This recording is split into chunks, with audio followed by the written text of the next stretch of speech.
tal? Video tutorial número 19 del curso de Android, en el que iniciamos un nuevo bloque que vamos a dedicar a profundizar en aspectos avanzados en la creación de aplicaciones.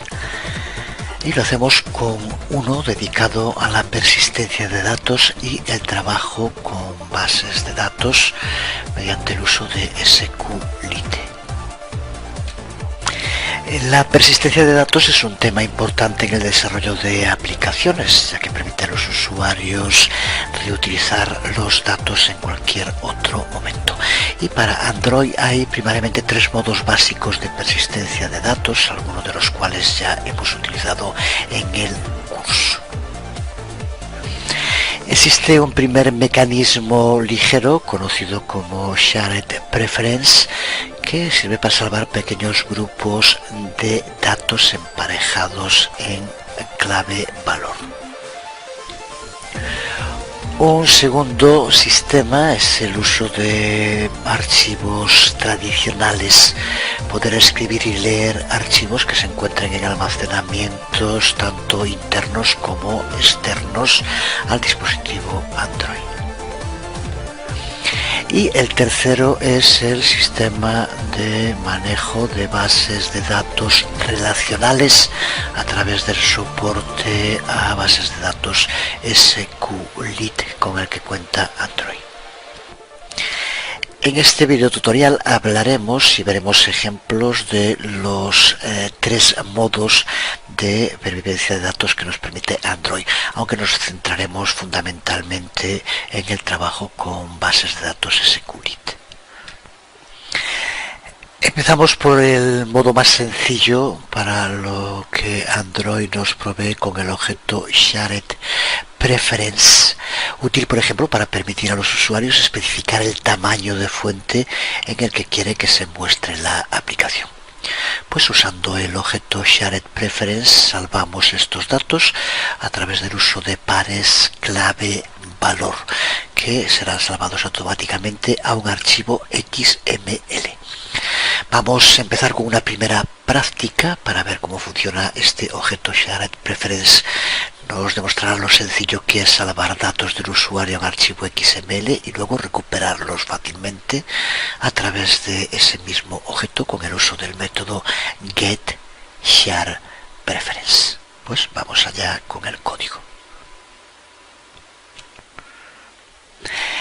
Este es el primero de los proyectos de persistencia de datos en Android trabajando con el objeto Shared Preference. Para empezar vamos a ver el proyecto en funcionamiento, por ejemplo desde el Activity Main pulsando F11. Aquí lo vemos abierto, contamos con una ventana para introducción de texto.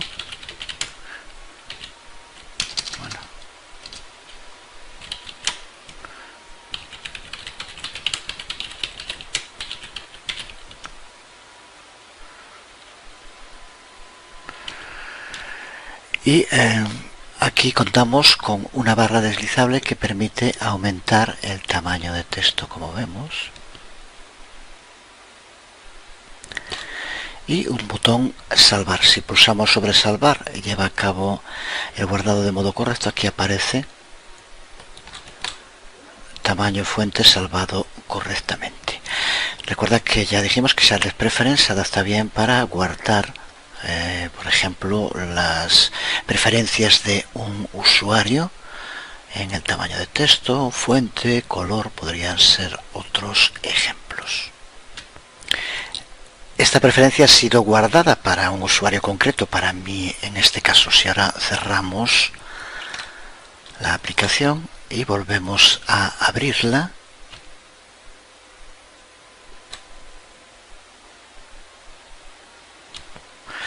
observa cómo se nos abre con la preferencia que le indicamos antes. En cualquier momento puedes modificarlo, volver a salvar, abrir y aparecerá en cada caso la preferencia elegida. Veamos su código para crearlo. Hemos llevado a cabo modificaciones en tres archivos del proyecto. En main XML donde hemos configurado la interface de usuario en el archivo manifest, Shared Preference Manifest, y el Activity Main, Shared Preference Activity Java.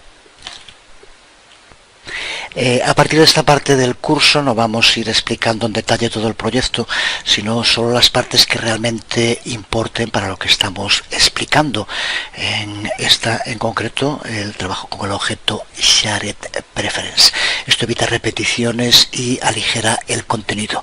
Y desde luego, como siempre, todos los proyectos irán completos con el vídeo tutorial para poder analizarlos y estudiarlos en detalle.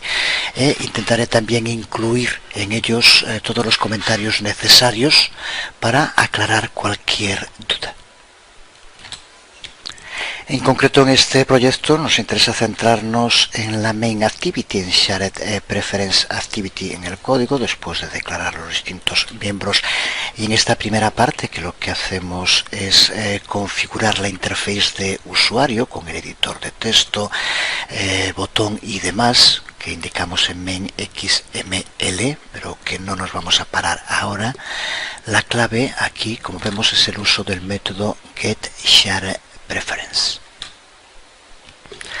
Aquí tenemos en Android Developers la clase SharedPreference y dentro de ella el método getSharedPreference, al que hay que pasarle un nombre como string y un modo, que va a ser una constante, es un integer. Aquí vemos las 4 constantes, los 4 posibles modos, que creo que son perfectamente entendibles. Modo privado, por tanto estos datos serán solo accesibles para la aplicación en concreto que los usa. Word Readable, si pueden ser leídos por cualquier aplicación. Word Writable, cuando pueden ser escritos también por cualquier aplicación.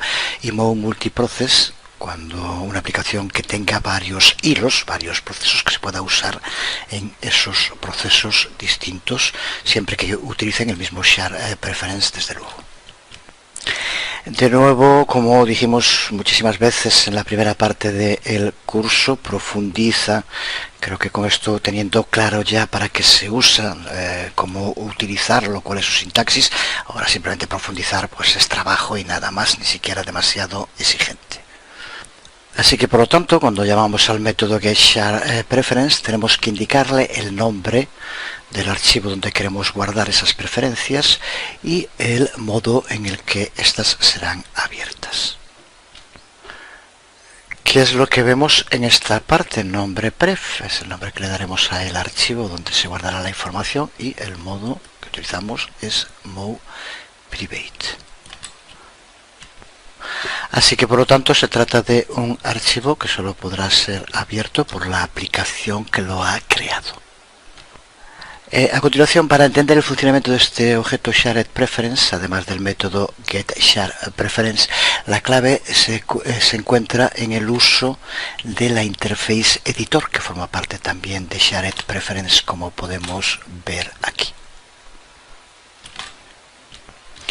Y podemos ver aquí dentro de la documentación de Android, aquí tenemos esa interface editor. Esta interface editor es clave porque es la que nos permite salvar pares key valor, clave valor, y es la que los guarda en ese archivo preferencias que indicábamos antes, y para ello usa métodos como los que aquí vemos, path boolean, path flow, path integer, int, path long, path string, según el tipo de valor que queramos guardar. Siempre, como vemos, hay que indicar la clave key y el valor. ¿Qué es lo que hacemos en esta parte del código? Como puedes ver aquí, con el uso de editor pathFloat y editor pathString, y guardamos esos valores tam fuente key y valor texto key, que son dos constantes que definimos al principio, como ya tenemos que saber, y que recuperan esos valores que